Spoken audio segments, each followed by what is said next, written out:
2001'den beri burada turizm işini yapmaktayız. 2000'den 2013'e kadar gayet güzel grupları ağırladık.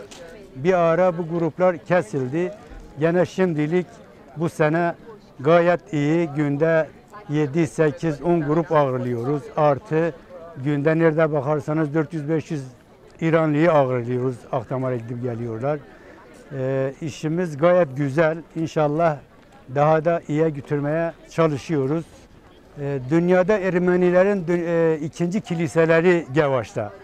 Birinci kiliseleri Erivan'da, ikinci kiliseleri de Gevaş'ta. Şimdi bu kilise onlar için çok kutsal bir yer. Bizimkiler nasıl Mekke Medine'ye gidip hacı olup geliyorlarsa onlar da yılda bir sefer Eylül ayının ilk veya ikinci haftasında gelip burada hacı olup dönüyorlar. Onun için bütün dünyanın dört tarafında bu Akdamar Kilisesi için geliyorlar. Bu da dünya için çok önemli bir turistik mekan, anıt müze. O anıt müzenin sayesinde Van'daki turizmcilerin tamamı ayakta durmaktadır.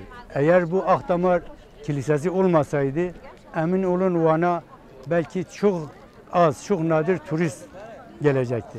Avrupalı birkaç yıldır gelmiyor. Nerede bakarsanız bir 7-8 yıldır yabancı Avrupalı, Amerikalı, Uzak Doğulu, Korelisi, Japonu gelmiyorlar.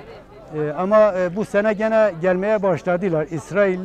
İsrailliler de geliyorlar, Ermeniler de geliyorlar, Amerikalılar da geliyor. Bu sene 30 Amerikalı grup rezervasyonu bizde yapılmış tekrar.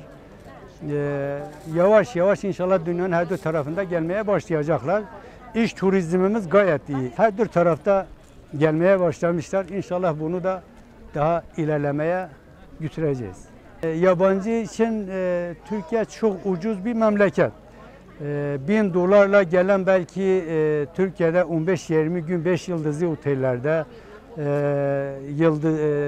birinci sınıf restoranlarda yiyip içiyorlar, seyahatini yapıp gidiyorlar. Ama yerli için bu biraz şey oldu, nasıl diyeyim, lüks oldu. Lüks oldu. Artık yerliler fazla gelemiyorlar. Zaten bizim bu yörenin insanları çok azınlığa düştü.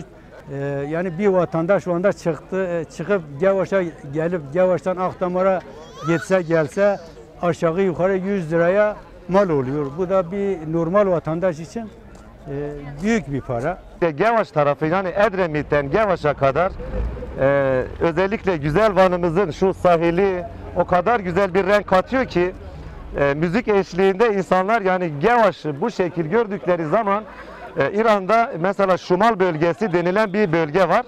Burayı oraya benzetiyorlar. Yani diyor gerçekten yani biz buraya hani Şumal'a mı geldik acaba? O kadar çok beğeniyorlar ki biz bundan keyif duyuyoruz. Yani lezzet alıyoruz. Çok mutluyuz. Biz buraya her gün misafirlerimizi getiriyoruz. Buranın güzel manzaralarından, hani güzel ortamından, güzel Van insanının kültürünü sevdiğimiz için arkadaşlarımızı her gün buraya getiriyoruz. Yolcularımızı her gün buraya getiriyoruz. Akdamar'ın özellikle İran insanlarının hikayesini çok merak ediyorlar. Hani İran'dan bunun için özellikle bana geldiği zaman bizim şirkete uğruyorlar. Biz bu adaya gitmek istiyoruz. Hani bunun hikayesi nedir, meselesi nedir, ne olmuş, ne bitmiş, ne geçmiş tarihini bilmek istiyorlar.